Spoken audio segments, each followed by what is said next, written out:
buenas noches a todos.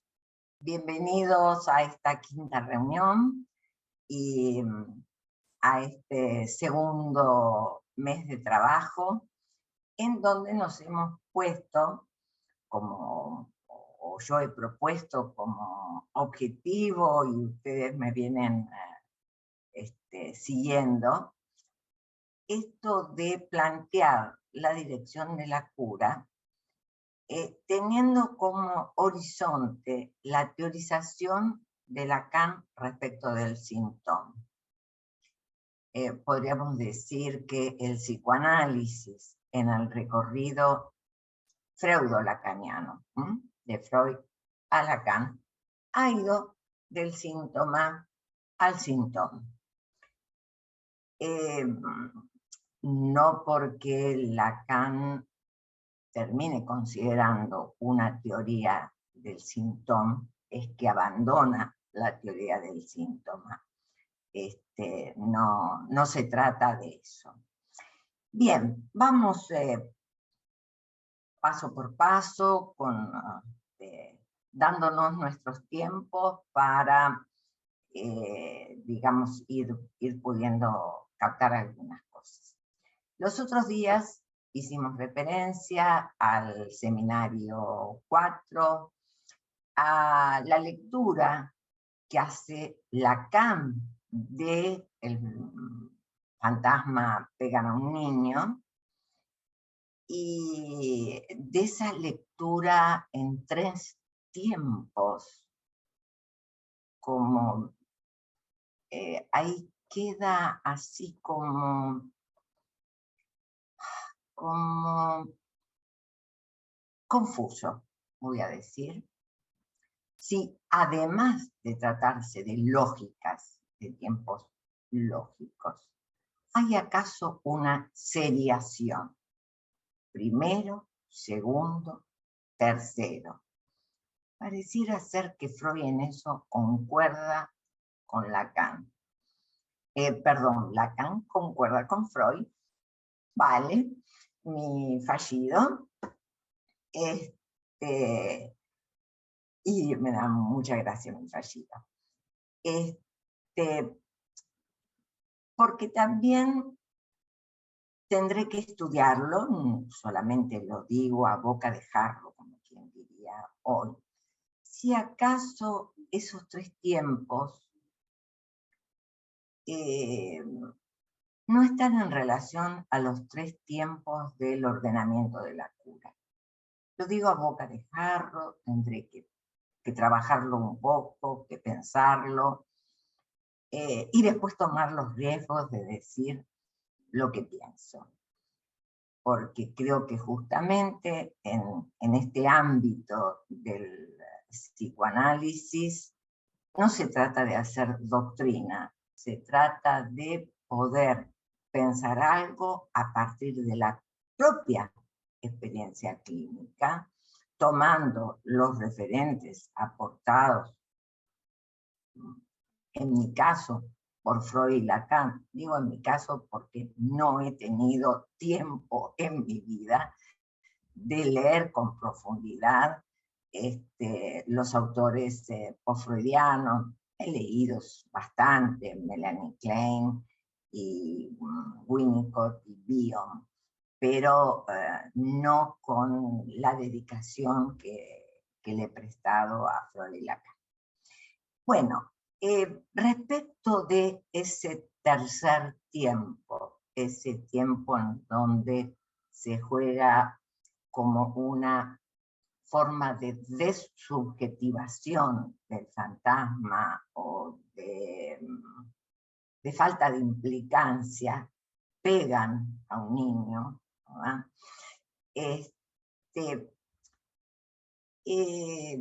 Lo que dijimos es que los artificios de la transferencia permiten encontrar que no solamente se trata de una relación dual con el otro imaginario, el otro como semejante, el otro que presta determinada imagen, sino que también supone la relación con el gran otro.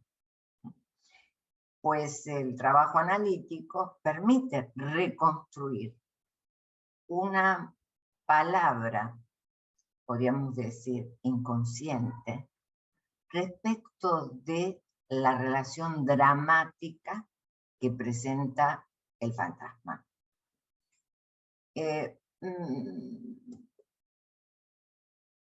Considero, en mi posición, que pensar la clínica del síntoma no se opone a pensar la clínica del fantasma. Y es de la mano de la clínica del fantasma que se puede llegar a ese punto del síntoma. Porque es la clínica del fantasma la que nos permite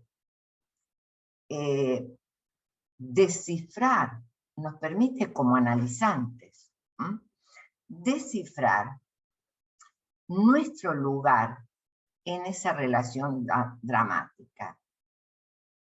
Más diría, descubrir el punto de sinsentido de eso que armamos como relación dramática, ¿no? Como siempre dice el cierto chiste, ¿no? Donde, bueno, se ven fantasmas por detrás del vidrio, bla, bla, bla, bla, bla. Estamos todos muy asustados y cuando se abre la ventana y se sale a la terraza, de lo que se trataba eran de las sábanas, ¿verdad? De las sábanas que la mamá se pudo haber olvidado tendidas en la terraza. También otra cosa que dijimos respecto del seminario 4 y que destacamos es que esa situación fantasmática y de cuestión dramática se manifiesta en todos los síntomas constitutivos de la neurosis y que el cuadro clínico de la neurosis contiene como elemento princeps a ese fantasma. Hasta ahí llegamos los otros días. Ahora bien, vamos a pensar el síntoma en relación a la cura analítica, muy paso a paso.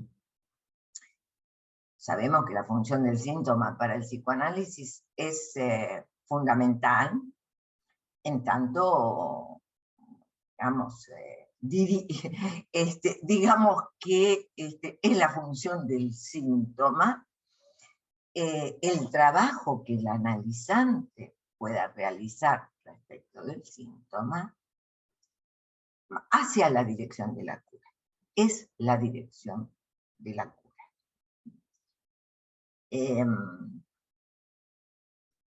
Eso hacia la historia del psicoanálisis. Es a partir de la histeria, ¿verdad?, que Freud encontró del síntoma.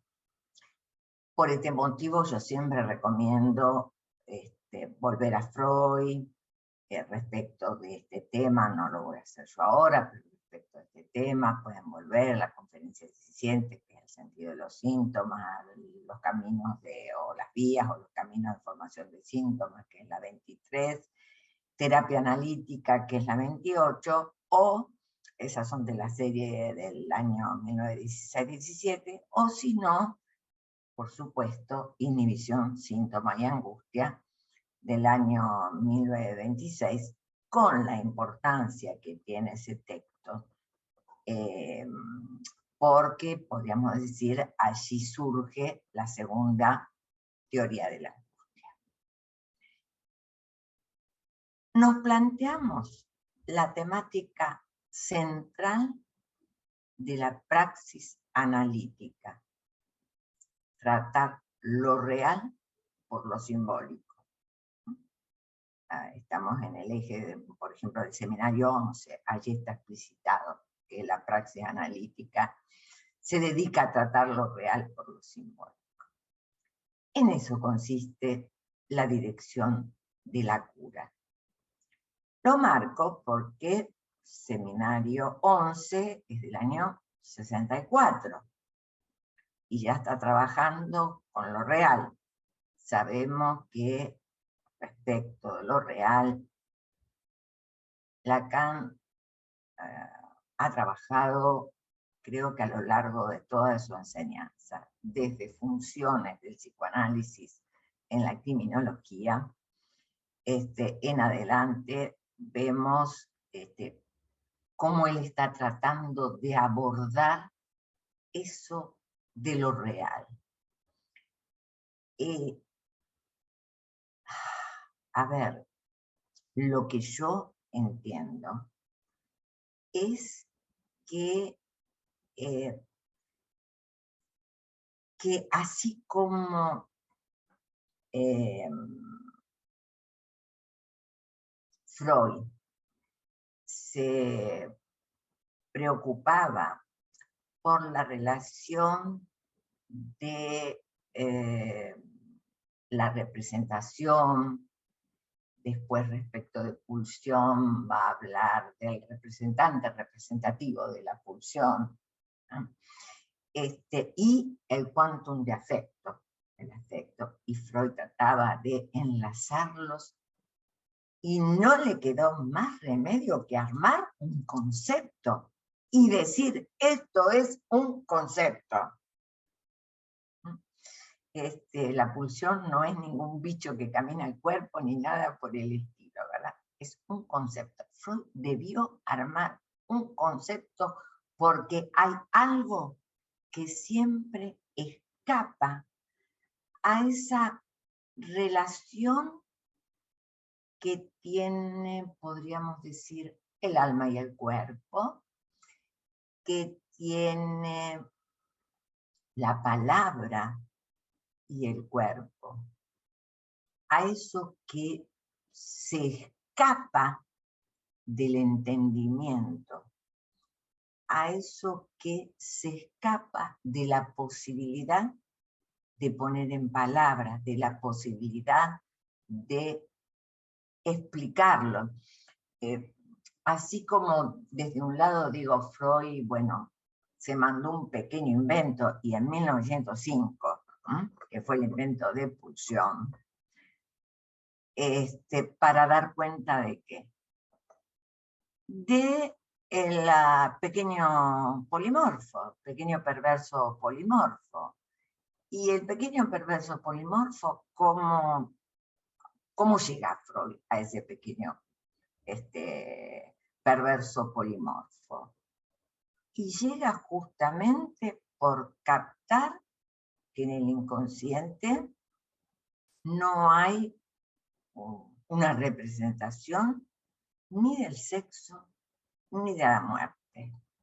Entonces, el niño, y más allá del niño, el sujeto hablante, vamos a decir con Lacan, se ingenia como puede.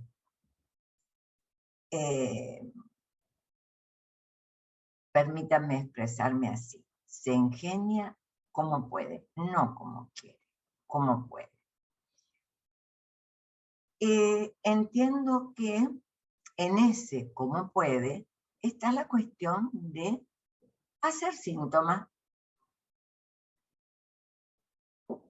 El síntoma está siempre en relación con esa falta del sujeto, con, podríamos decir, con esa falta de inscripción inconsciente, en donde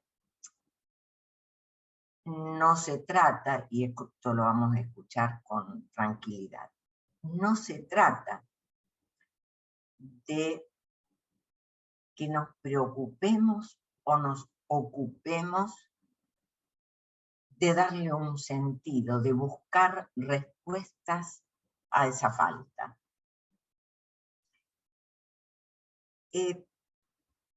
Para Lacan, estoy dando un salto inmenso, pero quería situar un poquito algo en Freud.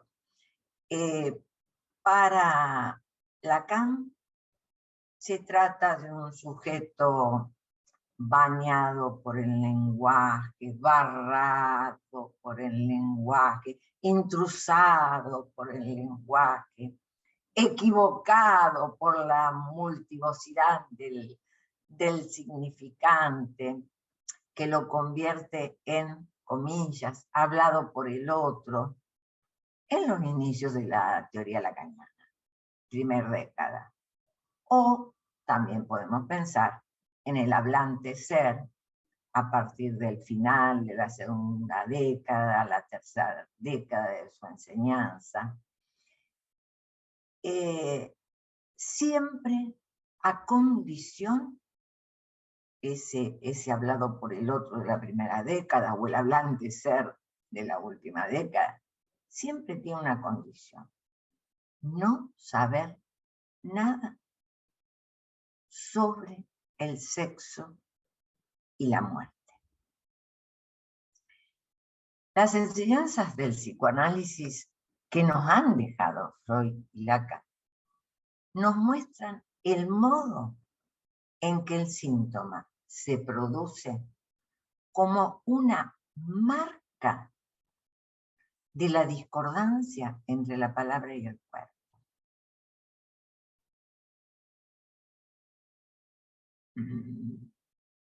Tendremos que analizar en otras reuniones, paso a paso, qué vamos a entender como marca, como palote, como S1, en fin, paso a paso. Por hoy contentémonos con pensar al síntoma no como algo que necesariamente tiene un sentido que hay que descifrar, sino como un resto, una marca o un resto de esa discordancia entre la palabra y el cuerpo. Algo que ya vio Freud en el inicio.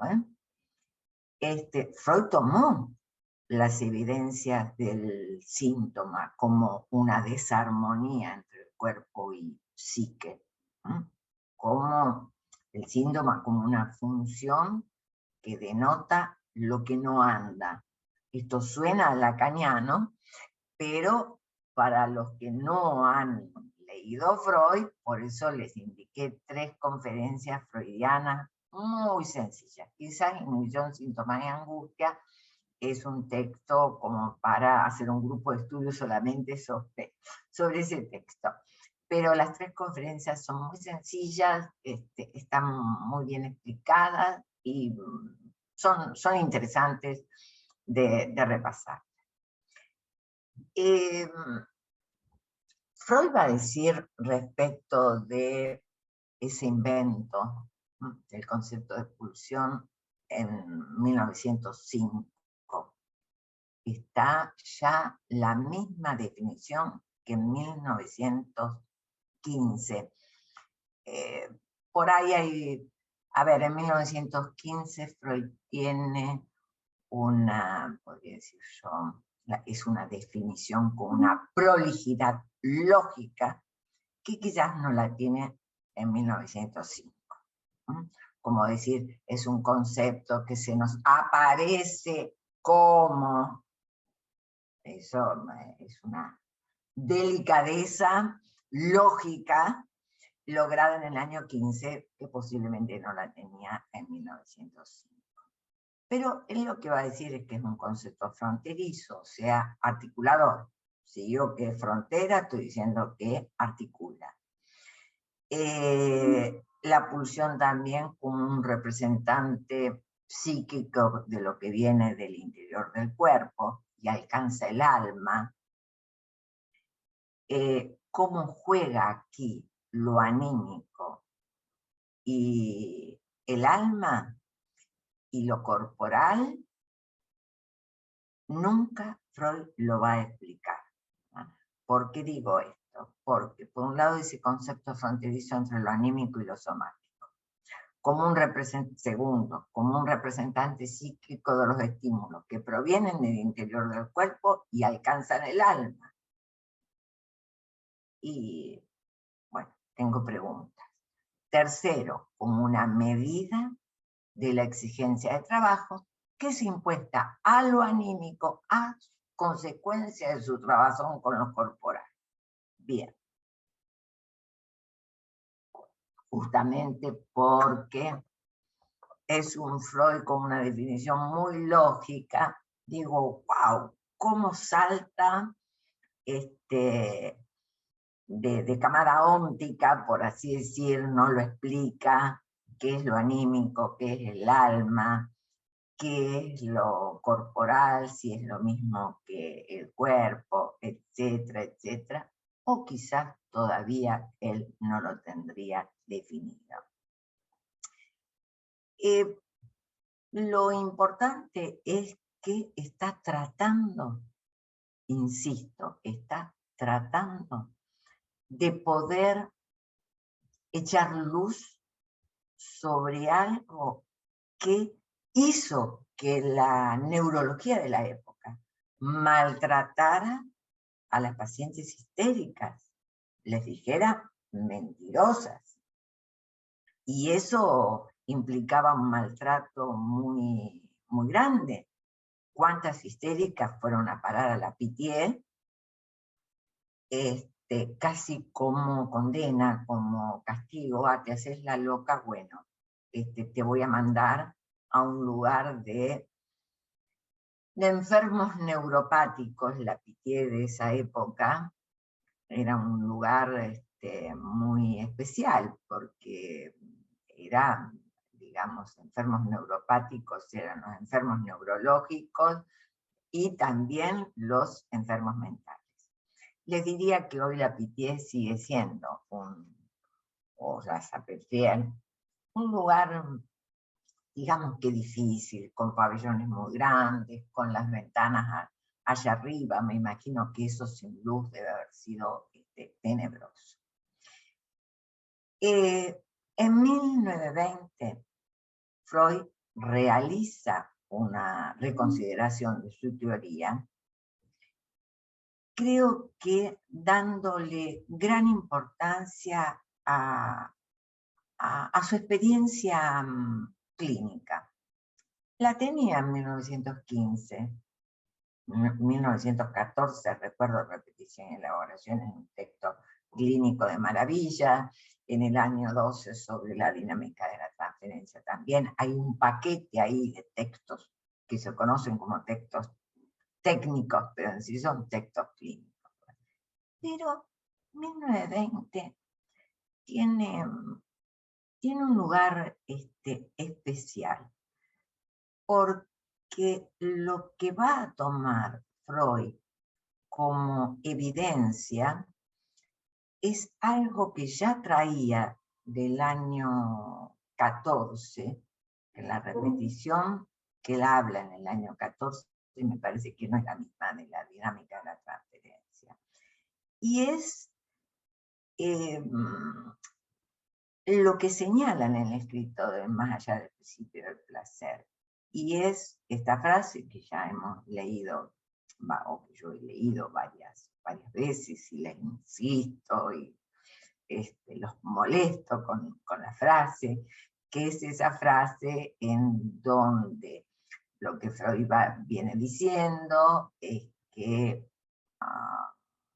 la repetición para nada molesta el principio del placer, para nada le hace obstáculo, y que es en análisis donde la compulsión de repetición se sitúa más allá del principio del placer. En esta cuestión de la repetición de los periodos, un tiempo primordial, etcétera, etcétera, etcétera. Primordial lo vamos a tomar en el sentido de lo que ha caído bajo la represión primordial, la fundante del aparato. dando un salto inmenso.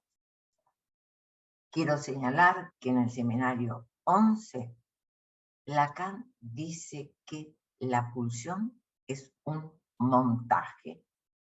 Primero dice que es un montaje que no tiene ni ton ni son.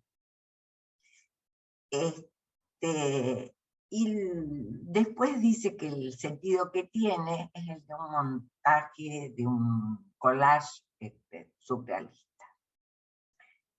El ejemplo que pone, que es el que rápidamente comenté los otros días, es un ejemplo que nos hace pensar en el comentario que yo hice. Y es un buen invento, pero cuidado, no es sin ton ni son. Lo que le da el tono, el sonido a la pulsión es la pulsión de muerte. La pulsión que él va a llamar de pulsión de muerte, de destrucción, de tendencia hacia lo inorgánico.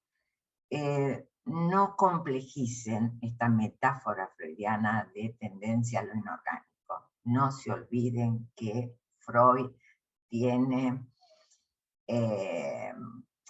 en sus dichos, en sus explicaciones y demás, bueno, tienen metáforas que provienen de lo que él estudió.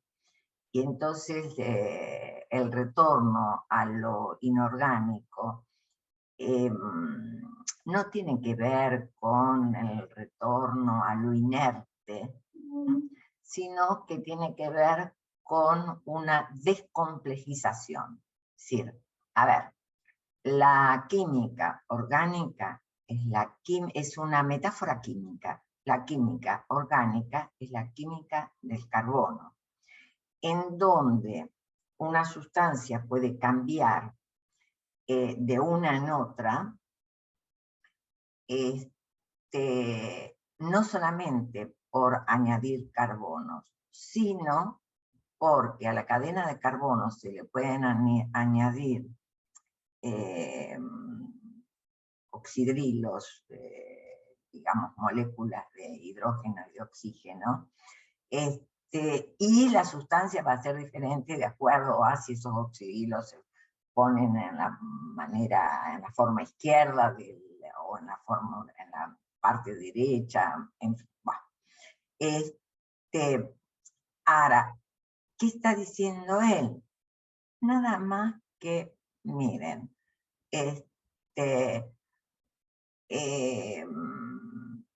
la pulsión de muerte es una descomplejización. A tenerlo en cuenta, es una descomplejización.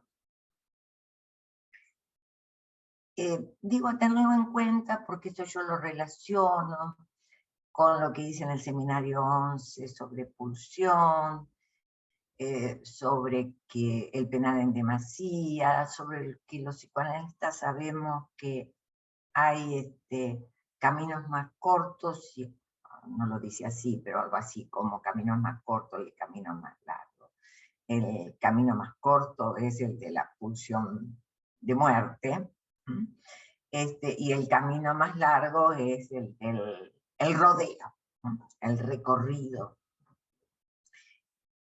Bien, cuando digo que se ve el montaje que constituye una pulsión en ese ejemplo que pone Freud respecto del caballero que quiere darle, digamos, sensaciones de placer a la dama con una pluma paseándola por su torso desnudo, etcétera, etcétera. Bueno. Bien, a ver, lo que ahí se van a ver son elementos que no tienen nada que ver el uno con el otro, que se enlazan por una invención del caballero, pero en sí no tienen nada que ver. Ahora, el punto que hace explotar, podríamos decir, el montaje, es ese punto en donde la dínamo se enchufa a la toma de gas. Bien,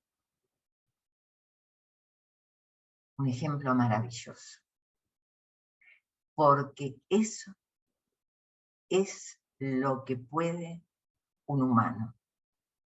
Eso es lo que causa la pérdida del instinto.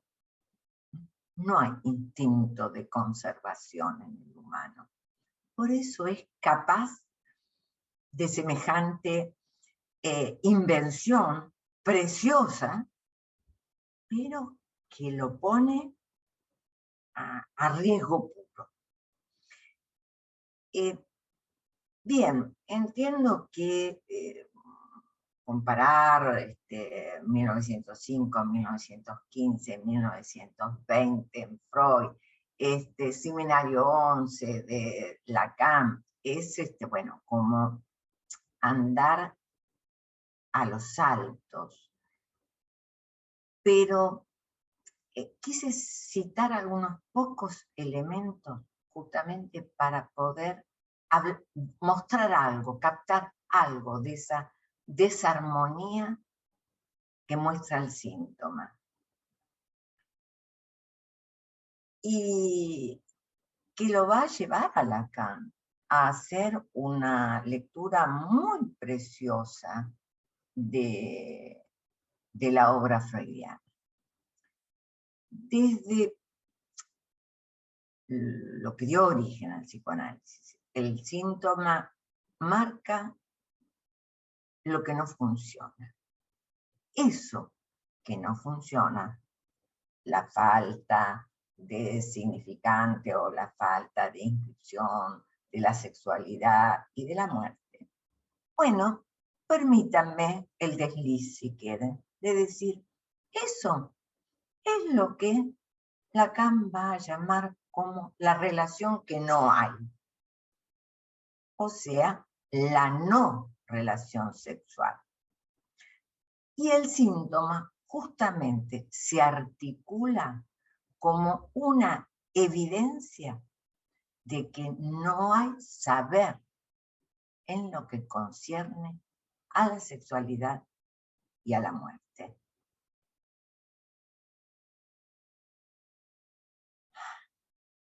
El síntoma en este sentido es lo que no cesa de escribirse para un sujeto, siendo por supuesto absolutamente singular y particular, puesto que encierra un saber que no cesa de no inscribirse, que es particular para cada uno. Voy a tomar los riesgos de decir, es un saber a construir en el análisis. Este imposible, lo que no cesa de no inscribirse, eso lógicamente marca un imposible. Es imposible, es lo que el síntoma trata de encubrir, de tapar, de velar, construyendo algo que no cesa de realizar una inscripción.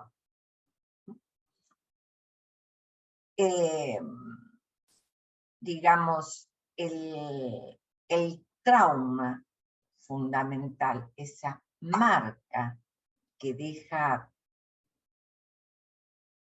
ese lenguaje, vamos a decir, sobre el cuerpo, es una marca que no se presta al sentido, que no tiene una inscripción en el orden del sentido. Por eso es lo que no cesa de no inscribirse. Y el síntoma hace una invención con eso. El síntoma quiere arreglarlo, le quiere meter remedio a lo que sería la falla estructural. Y entonces inventa algo que se inscribe una vez y otra vez y otra vez, no cesa de inscribirse. Como podríamos decir, una trayectoria tantálica, cada vez que llega se cae, cada vez que llega se cae, ¿no? Bien, estas cuestiones nos han permitido plantear en diferentes oportunidades algo respecto de la dimensión de la soledad, ¿no? Me habrán escuchado decir muchas veces que el sujeto está irremediablemente solo para arreglárselas con la falta de proporción sexual, para arreglárselas con la sexualidad y con la muerte, para arreglárselas con la pulsión, etcétera, etcétera. Eso, con la pulsión cuando no está acotada, ¿no? ¿Cómo lo muestran? Bueno, los síntomas contemporáneos. El síntoma siempre muestra el modo del malestar. Es un nombre del malestar. Yo diría que el síntoma es una sinfonía particular que el ello pulsional organiza como un modo de gozar en cada quien. Y en esta cuestión, y va un adelanto de respuesta para Daniela Gobelli, si es que después tengo más tiempo, la sigo, y en esta cuestión el yo no es nada más que un siervo. El yo es siervo del ello, el yo es siervo del superyo. Para la clínica es importante enfatizar la singularidad de cada sujeto en su modo de manifestarse a través del síntoma, pues se trata de lo que se hizo carne del trauma al cual se fijó la pulsión. Pero ¿no? Me parece que expresarlo así, ¿verdad? Que es un modo de manifestarse a través del síntoma, lo que se hizo carne del trauma. Me parece que nos da una orientación y un respeto en relación al síntoma muy importante. Esta perspectiva es central en nuestra práctica. Ya llegaremos al punto en donde diremos que justamente porque es un modo de manifestarse en cómo, digamos, se traumatizó la carne, podríamos decir, cómo ahí quedó fijada la pulsión, es que Lacan va a considerar la clínica de lo real. Pero por favor, no olvidemos que esa clínica de lo real la inicia Freud hablando de pulsión. Ahora bien, otro tema a tener en cuenta en esto del síntoma es ¿cuál es el enigma que se plantea en un análisis? Quiero darle una mini vueltita a un renglón del seminario 23 en la página 70, que dice, el análisis es eso, es la respuesta a un enigma. Y una respuesta especialmente tonta. Y yo agrego, pero necesaria. Obviamente se trata del enigma del cuerpo pulsional, que desbarata cualquier ilusión que pueda dar el pensamiento, ¿verdad? El enigma que nos interesa se sitúa allí, en esa conjunción. A ver, Lacan va a decir dos cosas. Por un lado va a decir que el enigma que nos interesa sobre el seminario 11 es el enigma que aparece en los puntos de disyunción de los términos de la pulsión. Y va a decir, el analista se tiene que tener de brújula eso tiene que orientar su clínica, tiene que aprovecharse del punto de esas disyunciones. Bien. Sobre el seminario 23 va ya a decir que el enigma que interesa al análisis es el que está entre lo imaginario y lo real, donde el goce toca el cuerpo. Allí donde el goce está en relación a la falta en el otro, o sea, donde el goce es goce más allá del fallo. Vean cómo en este sentido Lacan da un cambio grande, ¿no? Porque como un primer Lacan se ocupa mucho de la relación de lo simbólico y lo imaginario, después de lo simbólico y de lo real, y ahora de lo que está en ese espacio entre lo imaginario y lo real. Porque ese espacio es el que toca el cuerpo, en ese espacio es donde tiene lugar ese goce más allá del fallo. Bien. Avancemos un poquitito más para dar una vueltita a esto de el goce más allá del fallo. Y ya me pesquisaron con mi lapsus hacia dónde voy, hacia atrás. Hacia el lugar del padre y la función del otro. Por supuesto que respecto al gran otro, Lacan refiere que es el lugar donde se constituye la palabra, que es el lugar donde se constituye el yo en tanto que ye, ¿no? Que habla con el que escucha, el ye, el que pronuncia el discurso. Dice él, en el interior de esta enunciación está el tú. ¿No? El ye siempre supone un tú. Eso lo trabajan, por ejemplo, en el seminario de la psicosis. También va a decir que el otro es un lugar, una localidad psíquica, va a hablar de la otra escena de Freud, y hace referencia al orden simbólico para cada sujeto, al inconsciente como discurso del otro, y allí entonces ofrece una plataforma mínima, S1, S2. Ahora bien, el lenguaje no da cuenta del todo de la necesidad de un ser humano. Acceder al lenguaje trae consigo la pérdida, una pérdida, la pérdida, ¿verdad?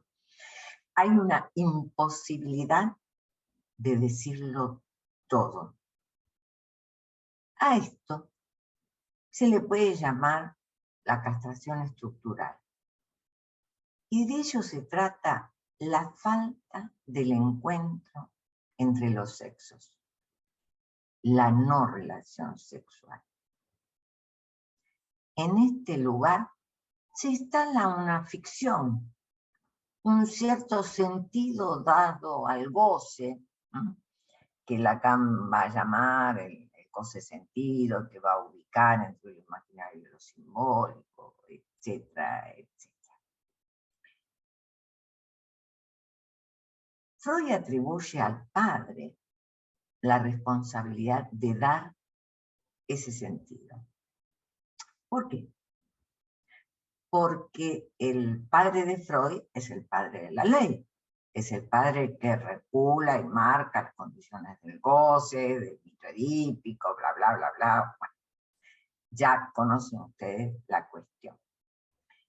Lacan formula el mito en un matema y entonces va a hablar de la metáfora paterna, que es la que estructura y organiza la relación del sujeto con el gran otro, que le va a permitir al sujeto tomar un lugar en la cadena simbólica y así ordenar su deseo. Bien. En la misma época, y un tema que va a retomar después, es que la metáfora de ese deseo es ficción.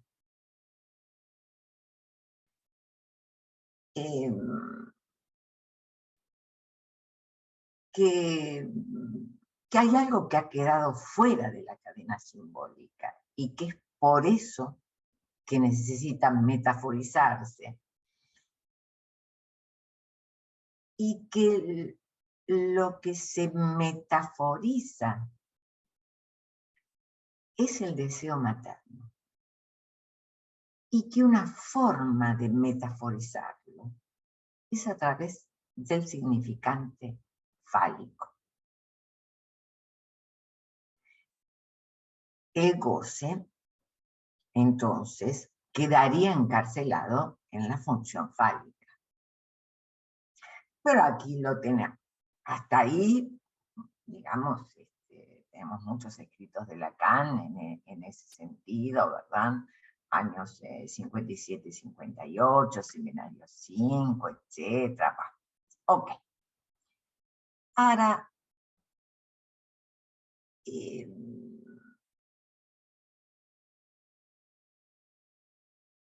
lo que la clínica le muestra a Lacan es que, digamos, el significante fálico no lo dice todo, podríamos decir. Por algo en dirección de la cura, dice iniciado ese significante impar, pero después va a decir iniciado en los difuntos misterios. Y siempre a mí me interrogó muchísimo esa expresión de difuntos misterios. A ver, si bien la identificación fálica está del lado del sentido, es un semblante. Y es allí cuando Lacan comienza a pensar que el significante en el nombre del Padre no se inscribe, sino que lo único que hace es hacer un agujero en el gran otro. ¿No? Es otra manera de ver la cuestión. Y, es decir, en un primer momento el significante del nombre del Padre era un significante que es posible de ser inscrito y que entonces abre a la metáfora y a la altura del seminario 17 en adelante, pero bueno, si quieren también a la altura del 23, es un significante que hace agujero.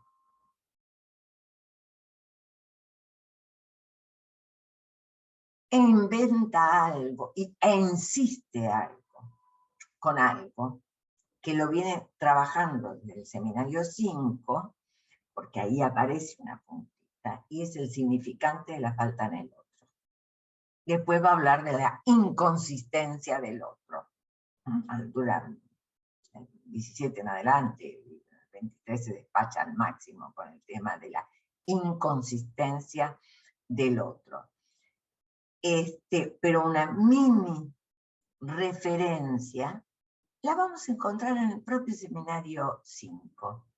¿No? Es un seminario interesante porque por un lado habla del nombre del Padre como significante y después va a hablar de este otro barrado, de este otro marcado por una falta. No solamente es el sujeto marcado por una falta, el gran otro también está marcado por una falta.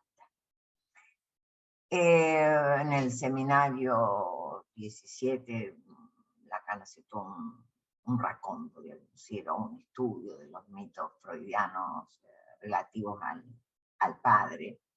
Eso lo estuve trabajando bastante con Zafiropoulos.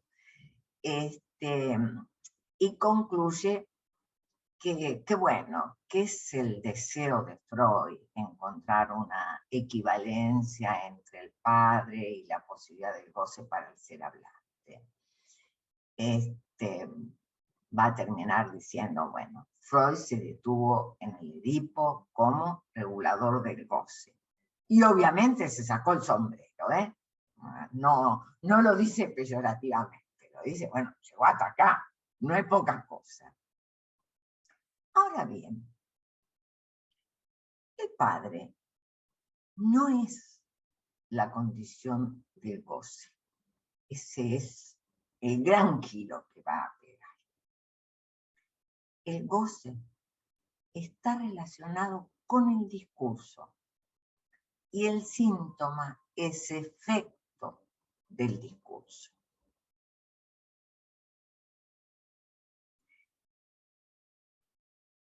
Ya nos vamos a referir que no es sin un padre, pero lo que queda descentrado es que en un primer momento el padre es condición de goce.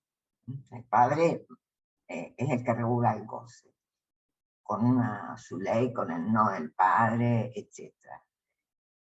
Y más adelante va a decir, bueno,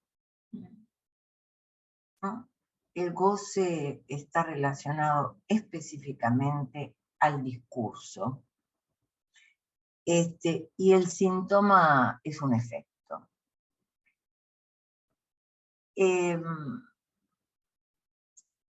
Lacan va a postular a la altura de antes del 23, del 17, por ahí, del seminario 17, al padre como castrado, siendo esa la función del padre. Transmitir la castración. Bueno, hubo 10 años de clínica en el medio, entre el padre como la función de nombrar, ¿verdad? El nombre del padre, al padre como función de excepción. Bueno, 10 años de clínica. No es poco. En todo caso, dada la hora, me parece que podemos dejar para otra reunión la cuestión de la función lógica de la excepción. Creo que el año pasado o el anteaño hemos estado trabajando el lado hombre, el lado mujer, etcétera, etcétera. No tiene Lacan mis mejores consideraciones por haber mencionado el lado hombre y el lado mujer, o lado macho y lado hembra, porque todo ser hablante puede estar en eso que él llama el lado hombre o el lado mujer. Todo ser hablante se puede situar del lado de yo diría a todos el hablante le es posible situarse del lado del significante impar y estar del lado de la lógica fálica, ¿o no? ¿Ah? Bien. Se habla mucho de la inconsistencia del otro, yo misma recién lo mencioné. Es una inconsistencia válida para todo ser hablante. Y yo les diría que con este nombre de inconsistencia, una nomenclatura que también viene de la lógica en Lacan, miren, no hace otra cosa más que referir algo muy freudiano, un enigma freudiano, una interrogación que no tiene respuesta. ¿Cuál? ¿Qué quiere una mujer? Esa es la pregunta por la sexualidad. Vale para todo ser hablante. No importa que diga la biología. Freud va a teorizar la falta de representación en el inconsciente del sexo femenino y Lacan va a decir la mujer no existe. Ambos aluden a lo que no está inscrito en el inconsciente, pues lo que se inscribe es tener o no tener el falo. La mujer, entendiendo que todo ser hablante puede ocupar ese lugar, es no toda respecto al goce fálico. Hay un goce más allá del falo, un goce que escapa a la simbolización, que no produce efectos de significación, que no se articula en una red. No sé si decirles que este es el final de la historia del psicoanálisis. Yo diría, hasta aquí llega Lacan, porque si bien Freud habla en construcciones en psicoanálisis, en la decisión de Jung, el proceso de defensa, en los últimos años freudianos, más o menos años 30. Y siempre habló de lo que es lo que es primordial, y que eso no se presta a la significación. Digamos que Freud persiguió la idea de que todo pudiera ser simbolizable, que todo pudiera ser descifrable. Lacan también, nada más que el concepto de cifra de Freud y el de cifra de Lacan son diferentes. El concepto de cifra de Freud es el de los números naturales, 1, 2, 3, más 1, más 1, más 1, más 1, más 1, más 1. El concepto de cifra de Lacan es lo que va del 0 al 1. Tema, por ahí siquiera hace muchos años escribí algo sobre el tema, les puedo mandar algo, lo podemos trabajar, y si no, señores, a fregue.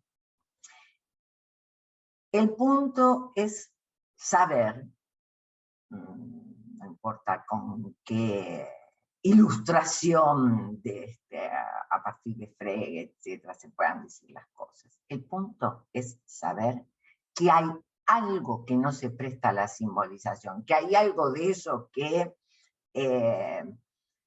está en desarmonía entre la palabra y el cuerpo, que no se va a prestar a la simbolización, que no hay forma de que se preste a la simbolización, que eso no se articula a una red.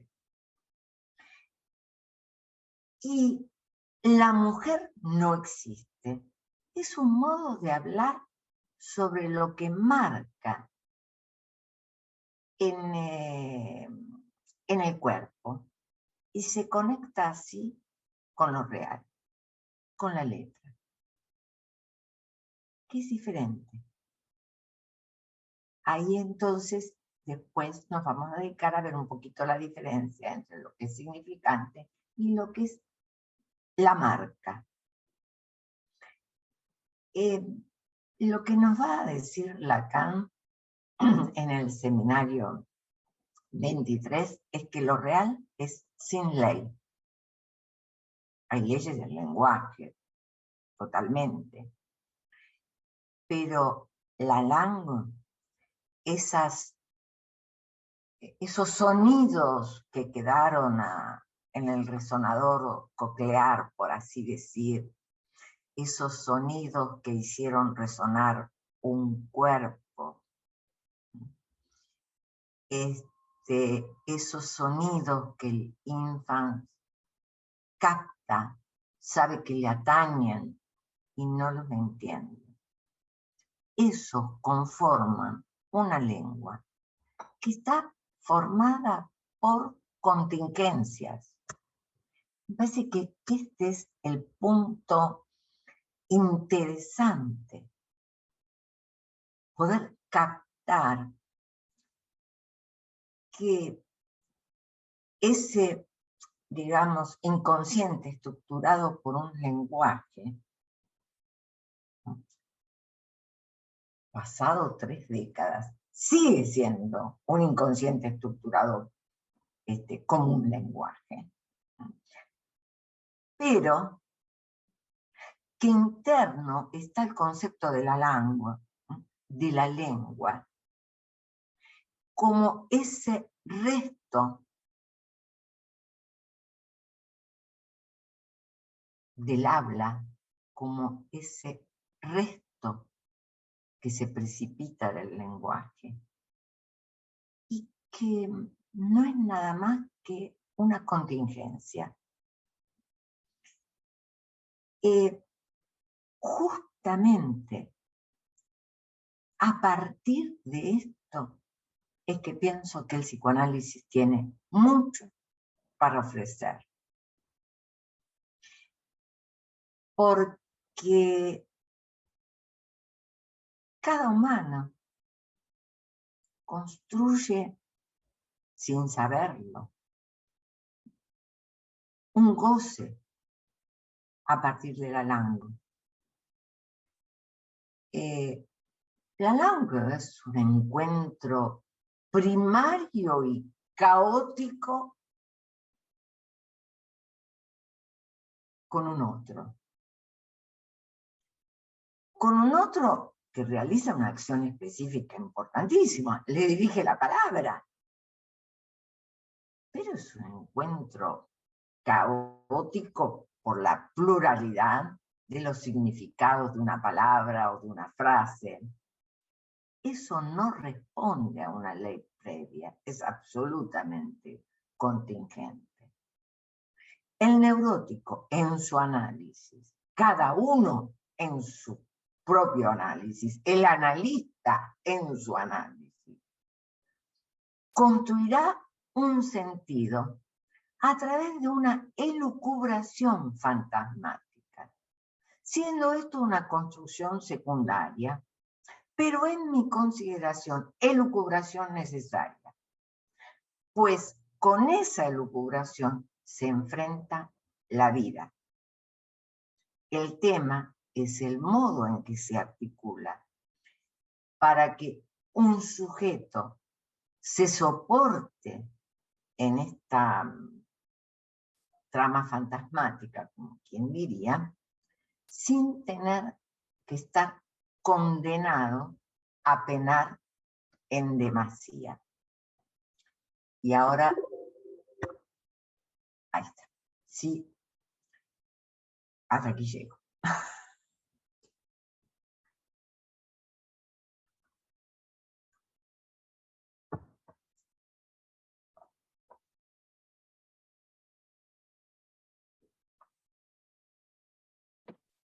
Pregunta, Amelia, perdón que no estoy con la cámara porque me anda mal Inés, el internet. Sí, perdón, que no muestro la cara. ningún problema, no, no. Gracias. Pensaba un poco en esto de lo que vos decías recién acerca de el encuentro caótico, ¿sí? Sin ley, de esto que le dirige el otro, ¿no? A un niño, por ejemplo. Uh-huh. Y pensaba un poco ¿cómo te puedo decir? A ver, que si está ¿cómo se articula esto con el fantasma? ¿Sí? Es decir, esto es una construcción o es un baño de palabra, ¿no? Que el niño lo siente de una manera caótica, ¿sí? ¿Cómo se articula esto con la construcción fantasmática que hace todo sujeto? Ajá. O bueno, el sujeto Bien. en Sí, sí, particular, sí. cada sujeto en particular, ¿no? Digo. Vale, vale. Mira, a ver, lo que está suponiendo Lacan, y me parece sumamente interesante, ha recurrido a varias disciplinas, es que el niño lo que capta son restos de palabras. Y lo sigue a Freud, los restos de la palabra oída.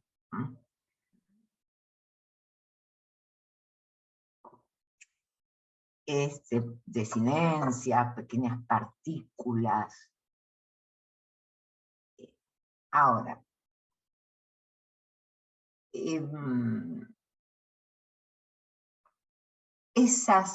esos restos de palabra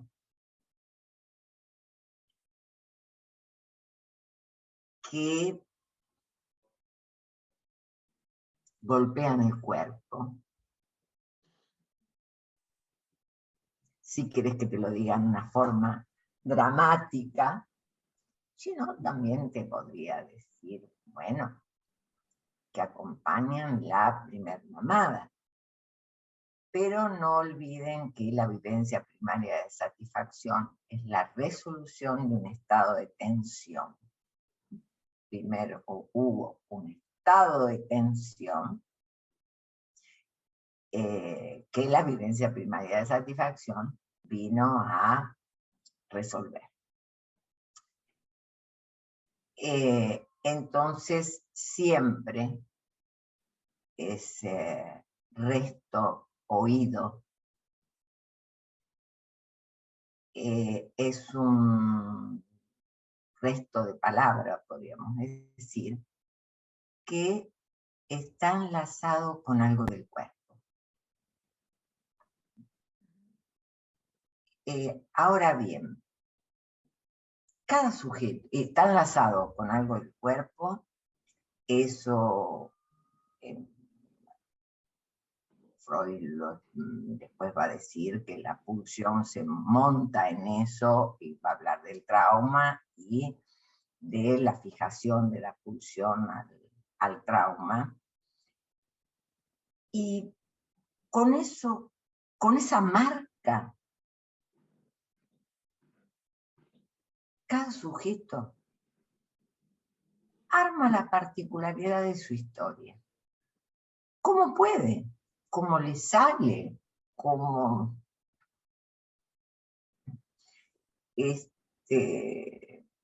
no me sale otra palabra más que decir cómo puede, cómo le sale? Arma una historia que desde un lado la podemos pensar como una historia argumentativa. Pero del otro lado la podemos pensar como una historia pulsional. ¿No? Si hay una fijación pulsional, hay ¿no? un rodeo pulsional que se repite y se vuelve a repetir y se vuelve a repetir, y a lo largo de la vida creemos que hacemos cosas totalmente diferentes y siempre andamos repitiendo lo mismo, etcétera, etcétera. Y cada uno con su fantasma, como la sombra pegada al cuerpo. En el análisis, lo que permite es construir el fantasma en el aquí y ahora de la transferencia. Construir un fantasma en el aquí y ahora de la transferencia.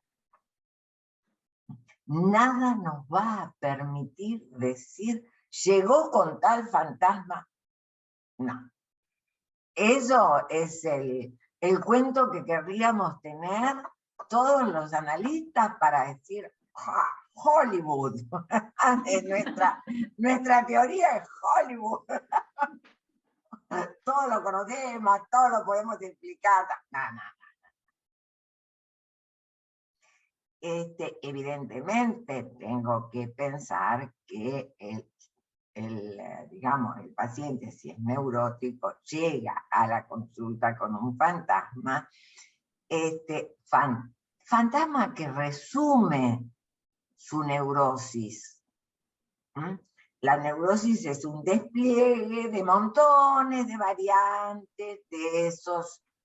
Más o menos desarticulado, más o menos armado. Más o menos armado, más o menos desarmado. Lo acomodemos un poco. Viene ahí cuando se desacomoda. Tal cual, viene ahí cuando se desacomoda. Tal cual. Y es en la transferencia, esto que Freud captó también en la neurosis transferencial, en la repetición sobre la transferencia, que nosotros vemos construirse un fantasma. Y es sobre ese fantasma, sobre la transferencia, que se va a trabajar. Perfecto. En donde, en mi consideración, y aquí soy muy cuidadosa, porque entre los psicoanalistas lacanianos, mi consideración y las de otros, yo creo que hay dos grandes consideraciones. Marcan lugares de debate muy fuertes. Estamos los que decimos el trabajo de desciframiento del fantasma es necesario. Se llega al hueso de lo real y así como se lo tocó, ¡pum! Volvemos para, ¿no? Volvemos para atrás, no, sino se da lugar a que el analizante reconstruya su fantasma.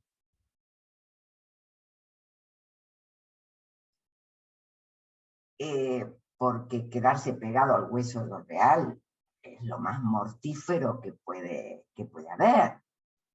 A ver, somos humanos, necesitamos armarnos una historieta, un argumento de vida. Démosle al discurso lo que el psicoanálisis sabe del discurso, y es la posibilidad del discurso histérico. Entonces, bueno, a ver, Patricia. Amelia, justo lo que acabas de decir es que lo escribí algo hace un rato en relación a esto de, bueno, de un saber por construir en el análisis. Entonces dije, bueno, eso es una ficción, pero entonces es una ficción distinta. O sea, ¿en qué radica lo distinto? Porque más bien diría sí, pero ¿en qué radica esa diferencia? tiene que ver algo a nivel del tipo de registro donde uno estaba ubicado, o no sé, bueno, no sé, pensándolo desde el lado de los registros, o hay otra posibilidad de pensar esa construcción, ¿no? Ese saber. O sea, no sé, bueno, como qué lo diferencias, es la que se me ocurre en este momento como central a preguntar.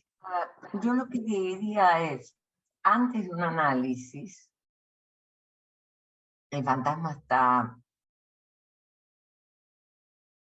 diría que principalmente comandando la vida pulsional. Está más del lado de la Sheren, de la actuación, ¿no? Del acto.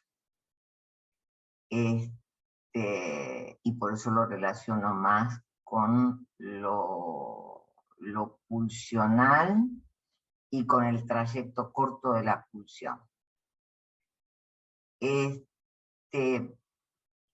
Ahora, si vos me preguntás por la diferencia, es que antes del análisis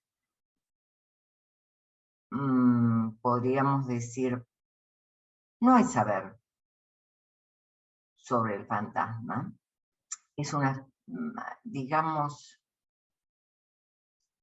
es más una figuración que una ficción.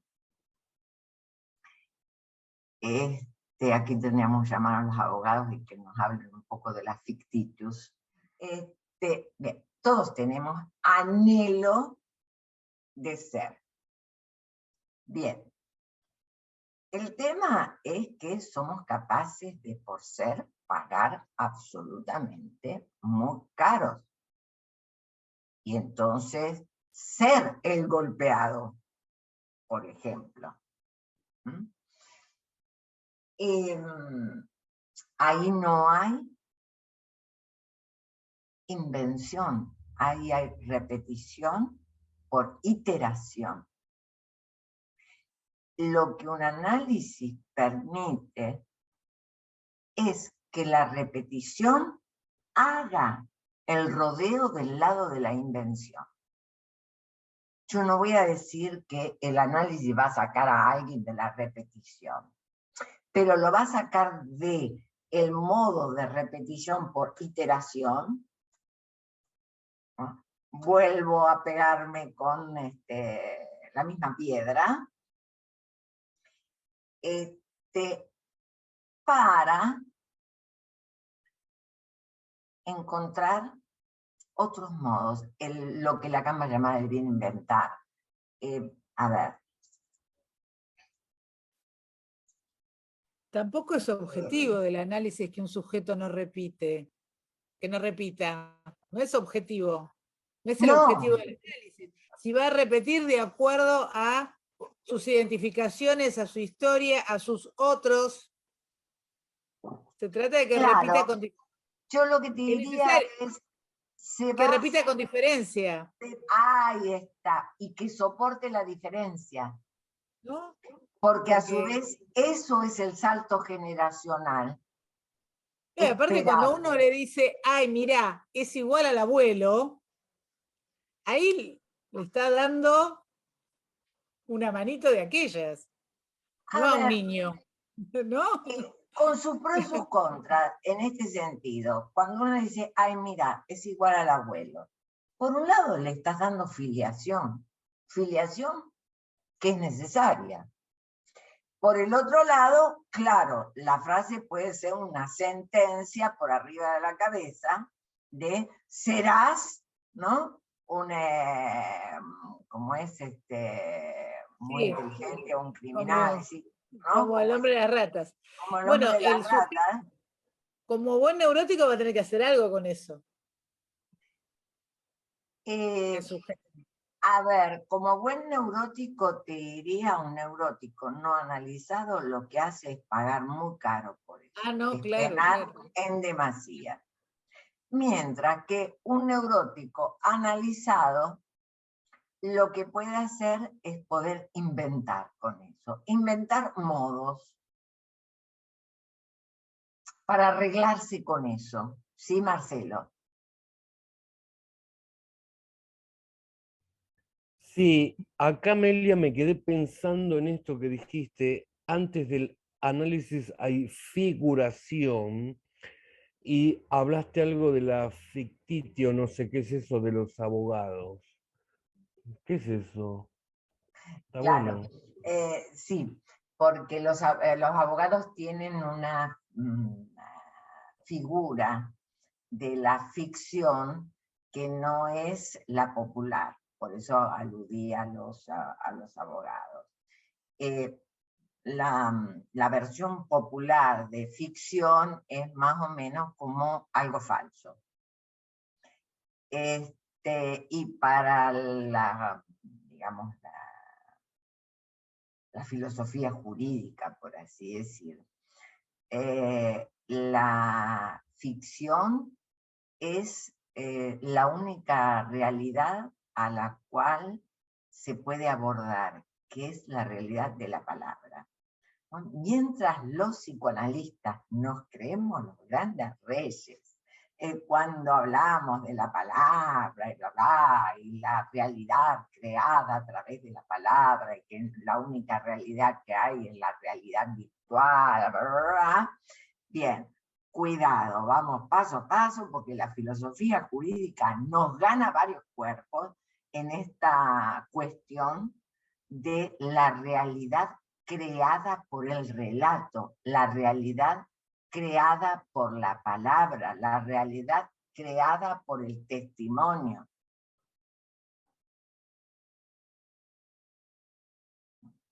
Entonces, Sí, me parece bárbaro eso. Está buenísimo. Es así. Bueno, yo creo que es así. ¿no? Entonces, a ver, el yo la verdad hablo de Hegel está en relación a ese valor de ficción que se construye con el lenguaje. Olga. Sí, me voy a ir a otro tema, pero está relacionado. Dijiste que el significante del nombre del Padre no se inscribe, hace un agujero en el gran otro.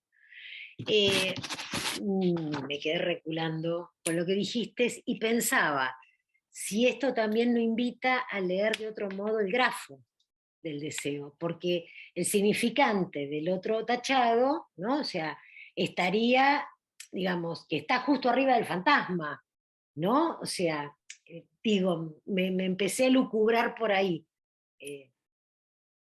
Sí, Pregunto. todo un trabajo, pero sí. Yo creo que eso es el motivo por el cual Lacan termina abandonando el grafo del deseo, ¿no? Y sale de los grafos y pasa a la cuestión de los nudos borromeos y de los 3 registros para explicar. Y uno de los motivos es que, claro, el grafo le comienza a tambalear, como quien diría. Porque sería otra, si no habría que armar otra manera de leer el grafo, puede ser. Yo creo que en todo caso es otra manera de leer la clínica. Vale, gracias. ¿No? Que eso es lo importante. Porque fíjate que en todo caso, a ver, esto que dije del padre como el que transmite, que la función del padre está en la cuestión de la transmisión, de la castración. La función del padre está en poder transmitir que se sostengan los enigmas. Y que allí donde se sostienen los enigmas, una vida digna. Una vida, pero absolutamente digna. A mí se me ocurre decirlo así. Si quieren palabras lacanianas, yo les diría allí donde alguien es capaz de sostener enigmas, hay advenimiento de ser. Para eso, algún día la llamamos a Carol Kempero. Carol está estudiando el tema de maravilla, Carol Fernández Jaime. Y de la mano de un filósofo, y bueno, de maravillas. En mi traducción, como esta cuestión del ser se me resbala continuamente, y por supuesto que como buena neurótica, ¿qué es lo que hago? Ir al epígrafe del ser y el tiempo. Los epígrafes, ¿cuándo se escriben? Cuando se termina un artículo, cuando se termina un libro, Entonces yo siempre digo, lean el epígrafe del ser y el tiempo, que Heidegger, después de haber escrito 500 páginas, después de haberse cuestionado toda la cuestión del ser en múltiples dimensiones, termina por decir, ¿y de qué se trata el ser? Es un enigma a sostener, punto. Eso es lo más importante, bla, bla, bla. Bien. Yo considero que lo importante es esa experiencia, porque es un saber construido de experiencia, esa experiencia por la cual hay que pasar una y muchas veces, de no hay significante que diga de mí en el campo del otro.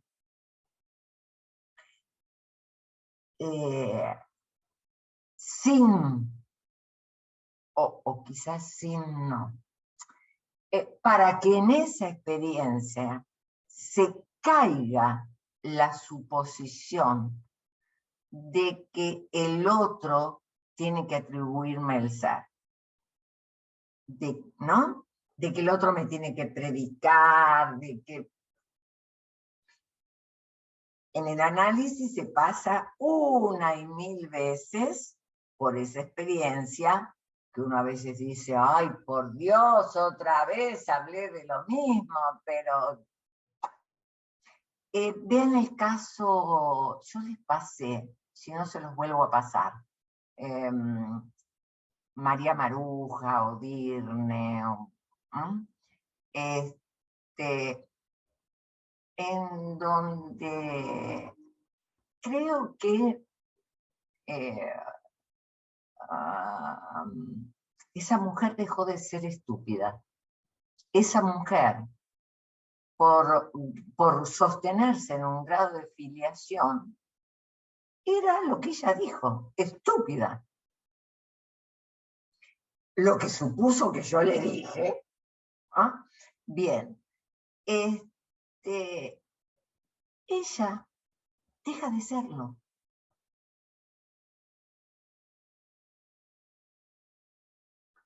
Tanto lo deja de ser que puede jugar con todo lo que tuvo que aprender de memoria, de textos bíblicos, etcétera, etcétera, y los aplica muy bien, y lleva la cuestión al Cantar de los Cantares y al desencuentro de los novios en el Cantar de los Cantares. Pero yo dije, esta mujer sabe mucho más que yo y que los psicoanalistas de que no hay relación sexual, porque el poner de figura la cuestión del desencuentro de los amantes en el Cantar de los Cantares, una figura maravillosa de no hay proporción relación sexual. Alguien levantaba la mano. Marcelo. Sí, pensaba todo esto que decís, que me parece que está re bueno pensarlo, pero en cierta manera también me venía la idea de que,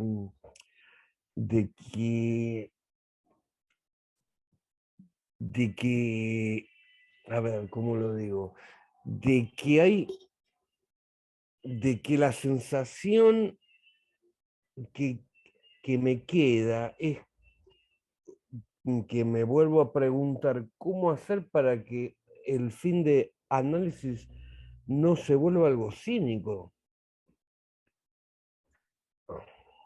Muy buena pregunta, muy buena pregunta. Gracias. Yo te diría, excelente pregunta, sí. Yo te diría que el camino está por el lado de la reconstrucción fantasmática. Porque siempre la construcción fantasmática o una reconstrucción fantasmática implica al otro. Y la salida al análisis desde el cinismo es una desconsideración al otro. Yo creo que el saldo cínico del análisis es cuando un análisis no finaliza con la construcción fantasmática, sino que al contrario, y por eso les dije que acá, ¿no?, hay analistas para los cuales, bien, ese es el final de análisis, el tocar, digamos, la cuestión de no hay otro del otro, no hay otro, el otro es inconsistente, no solamente no hay otro del otro, el otro es inconsistente. Y a partir del otro es inconsistente, y la inconsistencia del otro es porque no puede predicar ni ser, el sujeto producto de ese análisis se siente autorizado a estar en el lugar de la desconsideración al otro. Por lo tanto, el otro no existe. Pero, la desconsideración al otro, ¿sabes qué es?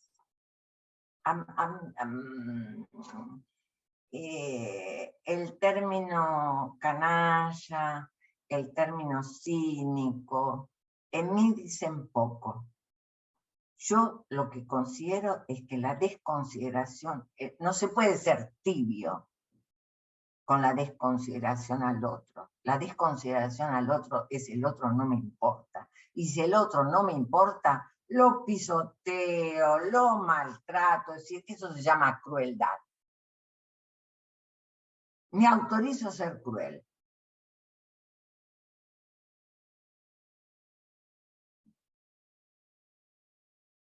La canallada tiene el punto de crueldad.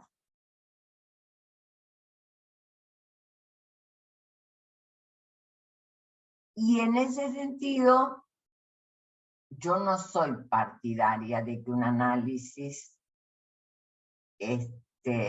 se termine, podríamos decir, con la calavera.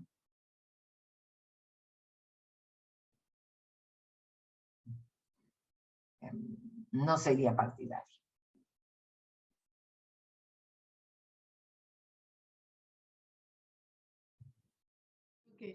Pues no sé, es que se me estaba ocurriendo preguntarme o preguntarte también si la posición del canalla o del cínico como final de análisis, ¿sí sería del lado del deseo o del goce? No sé, ¿queda también algo del goce ahí? ¿O eso es un lugar de deseo? Bueno, no sé, se me está ocurriendo preguntarme eso, pero no sé, bueno, tengo como la inquietud. O sea, no lo puedo pensar del lado del deseo. Ok.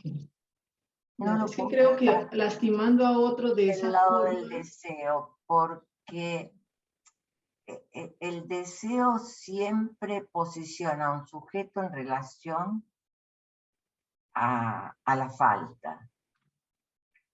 Y el canalla, ¿no?, el goce cínico, en fin, yo diría más vale que es un goce bastante autista, bastante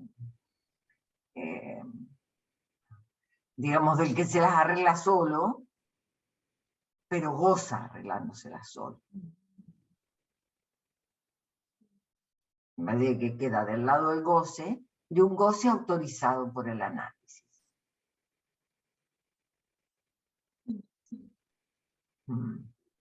Sí. Quien se ha dedicado a este tema, googleenla, a ver qué encuentran y demás, Patricia Zubel. Es una psicoanalista una camada anterior a la mía, más o menos de la camada de Marta Jerez, más o menos. Una mujer muy capaz, de las primeras lacanianas en Argentina, la primera camada lacaniana, y ha trabajado mucho en la cuestión del final de análisis, y se ha preocupado muchísimo por dos posiciones de final de análisis. La que lleva al suicidio, la que lleva al nihilismo y del nihilismo al suicidio, y la del goce cínico.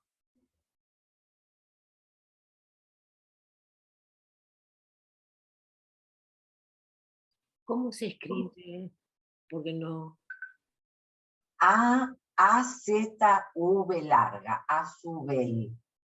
A-Z-U-V larga E-L. No, Patricia no, Alicia Azubel. Patricia es Vargas.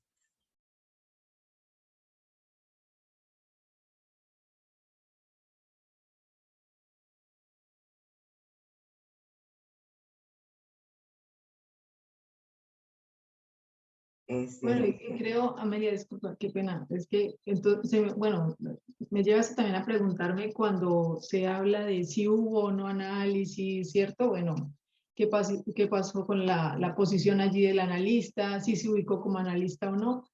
Me lo pregunto ahorita, pero cuando recuerdo algo que he leído un poco, no sé, o he escuchado algo, es como si, bueno, dentro de lo que he escuchado, es como si esos lugares, incluso lo de la pesadumbre, ¿cierto? Lo de los afectos lacanianos que trabaja pues Colette Soler desde televisión, en fin, y otros textos, como si, pues eso es posible, o sea, sí es posible y no se cuestiona si hubo o no un análisis. No sé, si de pronto ya en otras miradas en relación a estas salidas, incluso con esta señora Alicia que nos indica, ¿no? Esta psicoanalista.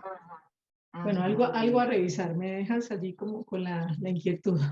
Bueno, es bueno quedarse con una inquietud. No sé qué es lo último que está trabajando Colette. Y digo, la Colette de los últimos 10 años, no la vengo siguiendo en los últimos 10 años, más o menos.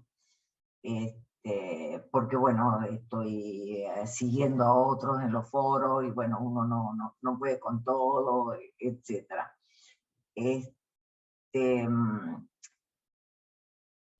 Yo creo que, a ver,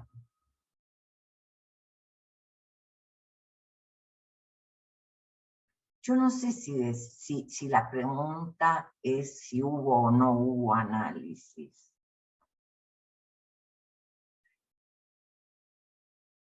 El asunto es decir a qué los llevó el análisis. ¿O qué se produjo?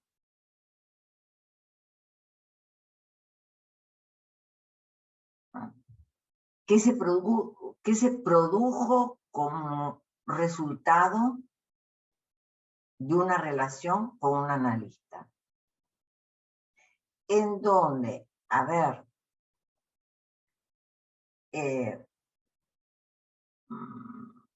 no, en una relación analítica pues está el analizante y está el analista. Es tan difícil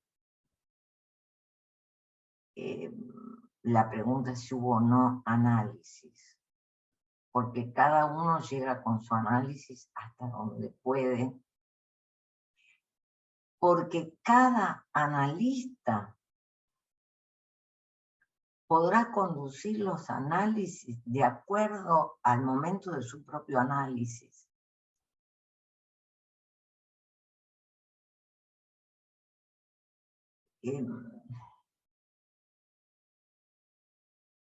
Sí, lo que digo es, veo que hay como una división de aguas entre analistas en mi consideración con una falta de metaforización de la palabra lacaniana, y entonces la sesión corta es la de 3 minutos, y esa es lo que vale, sin poder pensar que el corte de sesión es una interpretación, y que es una interpretación de objeto, y que la interpretación de objeto tiene un momento en el análisis.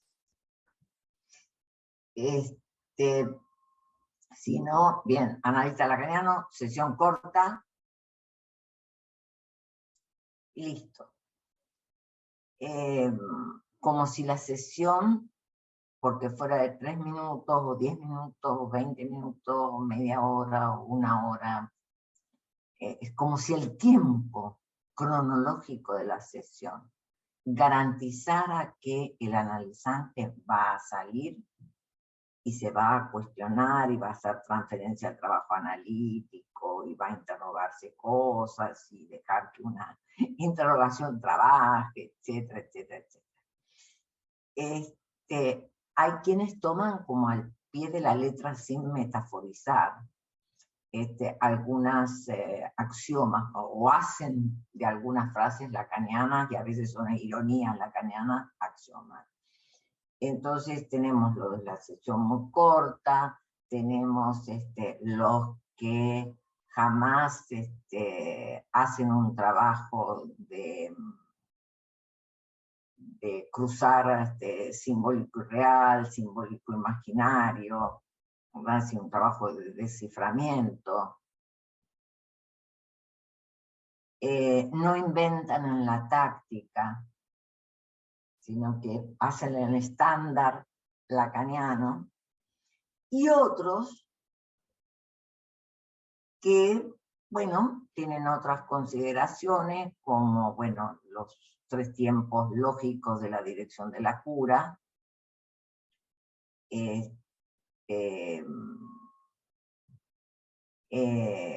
la lógica de la interpretación, cuando es pertinente la lógica de la interpretación por el equívoco, por la homofonía, cuando es el momento de no solamente sostener, crear enigmas, y cuando todavía no,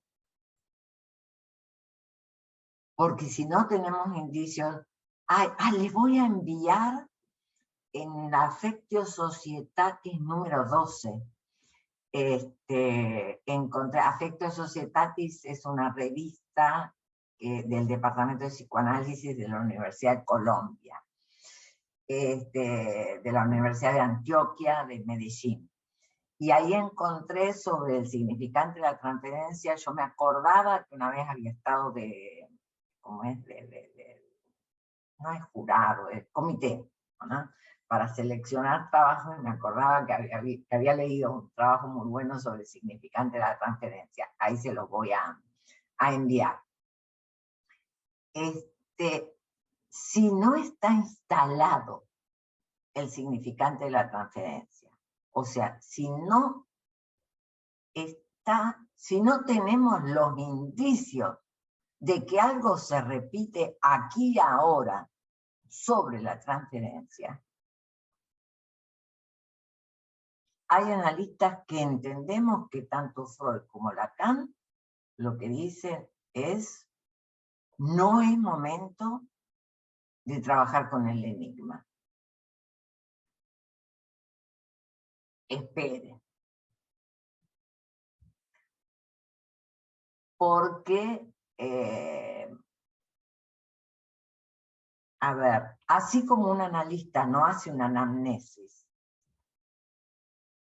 ¿no? Y ¿qué le dijo su papá cuando usted nació? ¿Era deseado, no era deseado? No. Pero la manera de un analista de saber sobre la historia de un sujeto, y en esa historia hay toda una modalidad de goce que hay que pescarle la lógica, es justamente que se desarrollen los distintos sentidos que arma respecto de la vida. Hay una sucesión de sentidos que se juegan ahí. A ver, yo siempre digo que con un pabellón de la oreja lo sintonizamos del lado de los argumentos. Porque no le podemos decir al futuro analizante, eso que lo había hablado, eso me olvidé, esto, lo otro. No. Hay que acordarse, ¿verdad? Tener una memoria entrenada para eso, que es una maravilla, hay que acordarse los personajes de la familia, los nombres de los personajes, qué es lo que ha pasado, o sea, los argumentos, hay que recordar. Y con la otra, hay que estar orientando la lógica, ¿no? Orientándonos en la lógica pulsional. Orientándonos en cómo se organiza la ecuación fálica. Ahora, Amelia, una pregunta. Sí, Sandra. Si yo intervengo sin tomar en cuenta esto, sin hacer una lectura de los intercambios de este paciente, sin ver en qué lugar de la transferencia como sujeto supuesto saber me ubica, esa intervención, ¿a dónde va? ¿Va a algún lado? ¿O pasa de largo y el tipo no pasa nada? Vos sabés, Sandra, que yo no soy partidaria de pensar que pasa de largo. A mí me parece que puede ser puede ser peor, puede ser terrible, claro, sí, puede ser terrible o pasar de largo, digamos. O pasar de largo, pero siempre le critiqué los casos, a claro, Freud, pero puede ser terrible. Puede ser terrible. Yo siempre le critiqué a Freud esta cuestión de, bueno, mira, si no la pegaste en el clavo, pasa de largo. Porque el decir del analista no es el decir de cualquiera. Por algo vienen, por algo. Como ahí está en la mesa redonda de entrevistas preliminares. Por algo se rompe la relación habitual. Por alguien acepta romper la relación habitual. Entonces, combina con vos tal día a tal hora, en tal lugar, y le voy a pagar por hablar. Una ruptura en la relación habitual muy grande, quiere decir que supone que algo sabes. Entonces, por más que esa sea una suposición imaginaria, cuidado con el peso de lo imaginario. Entonces, vos le decís algo y no es cualquier cosa. María del Carmen, que prolijamente ha levantado la manito amarilla. Sí, yo no sé si se lo podrá formular, pero mi pregunta tiene que ver hasta dónde conducir los análisis, hasta dónde llevarlos, o hasta dónde, cuál es el tope. Eso.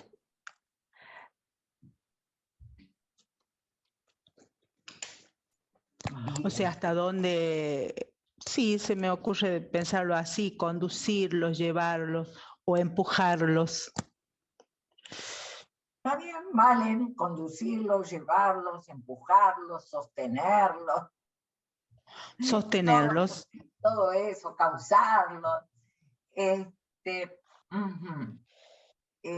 A ver, vuelvo a decir, es mi consideración, no está dentro de lo preparado para la clase de hoy. A ver,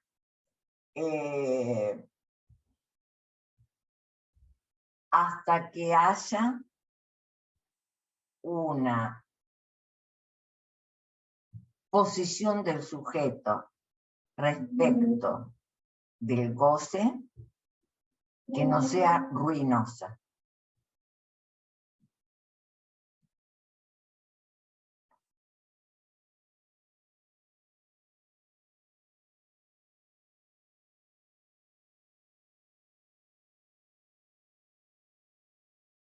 ¿No? Eso tiene que ver con lo que hablábamos de la invención en los modos de relacionarse con lo pulsional, que es al inventar también se lo acota, ¿no? A lo pulsional, tiene que ver con eso. Claro. A ver, las dos cosas. Al inventar se acota lo pulsional y a su vez el acotamiento pulsional permite inventar. Ahí valen las dos. Valen ambas cuestiones. Más allá, a ver, de que como Freud lo enunció en sus artículos técnicos, el analista nunca obliga al analizante a continuar una cura.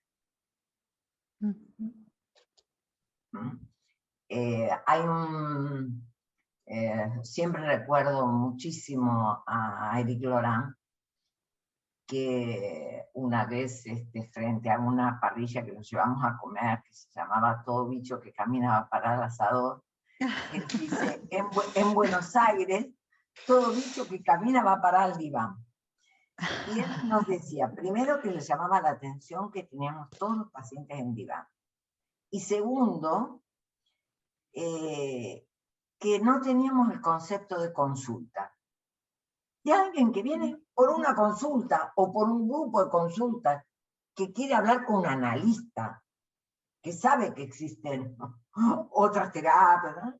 Quiere hablar con un analista, pero quiere unas consultas.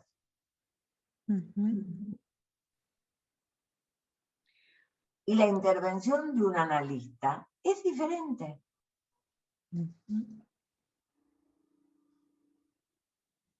A la intervención de un terapeuta cognitivo, por más que sea una consulta.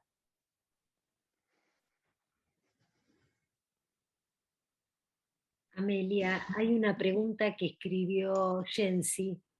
Dice, Sí. ¿y si el paciente ingresa con esa forma de gozar cínica? Buenísima pregunta, Jensi. Muy buena pregunta. Ay, ay, ay, uy, uy, uy. ¿Por qué digo ay, ay, ay, uy, uy, uy? Porque por varias cuestiones, o por lo menos dos se me ocurren. Una,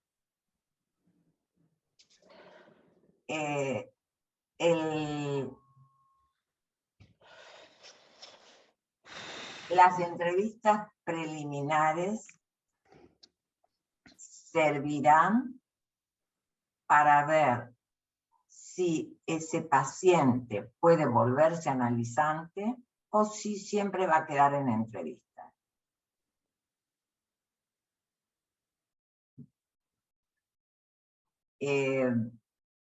A veces el goce cínico puede, digamos, desgranarse y otras veces no. Por el otro lado, y esto sí es una consideración muy personal,